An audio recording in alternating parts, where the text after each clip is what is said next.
Now, the interception, biggest play in the game, no question about it. Kansas City's probably going in to take the lead, but I mean that's a drop ball. That's like more Johnny on the spot. The Birds are 2-0, everybody. That's the good news. We do got two big super chats to start the show. Vulnerable Vitality with a $50 banger says Makuba. Yeah, that was big play by Makuba, and he had some other good plays in that game. Yeah, as well. his best play, which was that stop of Hollywood short, right? Yeah, short first down because we all questioned his physicality, and you saw it on that play. Now, granted, everything's about leverage. Brown was, going sideways, and he was coming up full bore. Now, the interception, biggest play in the game, no question about it. Kansas City's probably going in to take the lead, but I mean that's a drop ball. That's like more Johnny on the spot. You got to make the play. That part of it's nice, but I thought the play where he stopped Hollywood Brown was the with play individually for Drew Makuba. But a lot of positives with him. And you can see what the Eagles like when it comes to obviously athleticism and coverage.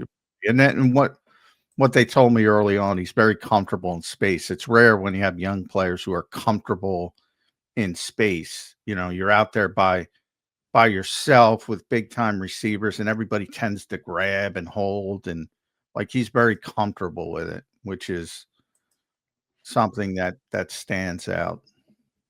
Yep, no doubt about it. Good stuff, Vulnerable. Thank you, brother. Another one from Vulnerable Vitality. Thank you, man. Two big super chats from you this morning. We appreciate that. And this one is good, Vitality, because you hit on everything. All right. So he says, I'm already losing my mind this morning. Everyone needs to chill out on the Brian Johnson 2.0 bullshit. It's ridiculous. Have people just started watching this team? Also, second game against one of the best D coordinators. John, let's start with the first part of that. All right.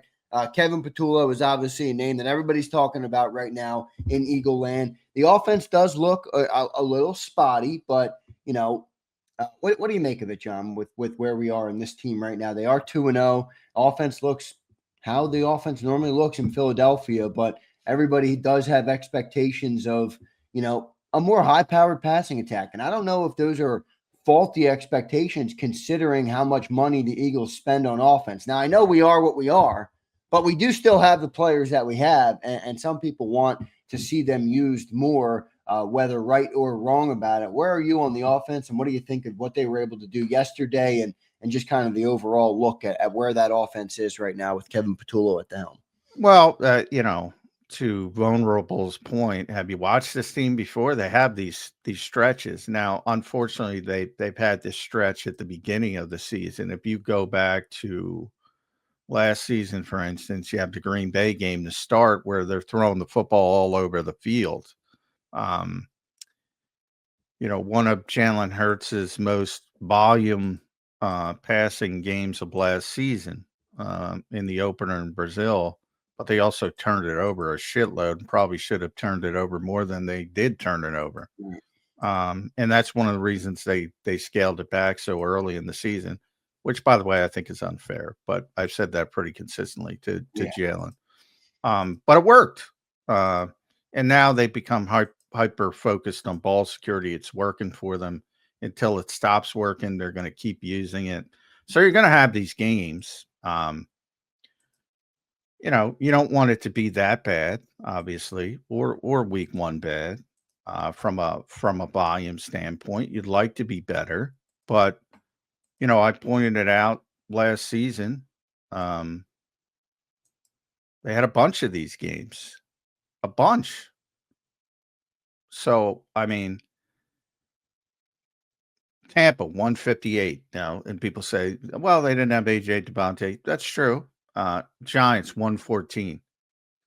Rams 179.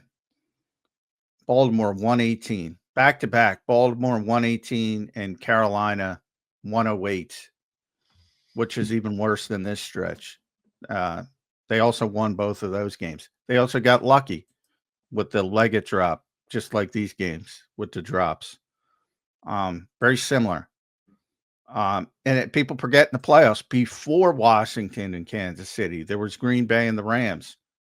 131, 128. Look, there's a whole shitload of these games last year that they get forgotten about because they won the Super Bowl. This is what this offense is. This is what this offense has been. Now, part of this is they really never had these stretches. I'm going to open up a can of worms here. They never had these stretches with Miles Sanders, DeAndre Swift to this level. They have these stretches with Saquon because Saquon's so good and they feel they can rely on Saquon Barkley. And that part of it got better. Not great, not the explosive last season Saquon Barkley, but 22 for 88. You saw a couple of big runs, the touchdown run. Good enough. But I mean, you're going to have these games. And to the Patullo point, look, people hate criticizing the players. They really hate criticizing the quarterback, Eagles fans. It ain't just the coordinator. It's a bunch of different things. And the quarterback's a part of it as well. So, but they keep winning games. So I don't, what, and that's why I bring up the Chris Jones, back and forth with Jalen Hurts. And for those who didn't see it, he said, you didn't even throw for 100 yards. He actually did, but as a team, they didn't. And Jalen told him, we won the game. Basically, shut up. Basically, paraphrasing.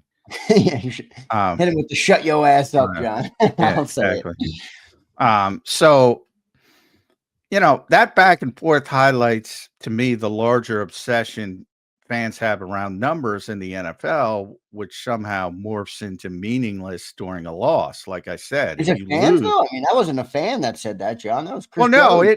I was getting to that. It seeps into the mindset seeps into whether it's Madden ratings. I talk about it seeps into the players, and the players feel this way as well. The vast majority of them about, hey, I got to get my numbers. I got to get these numbers.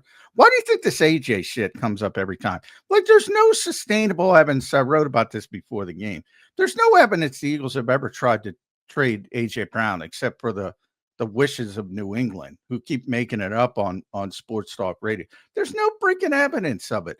But why? Because they presume he's like every other receiver in the history of football that wants numbers. And he does want numbers. That part of it's true. But he's willing to sacrifice those numbers as long as you keep winning.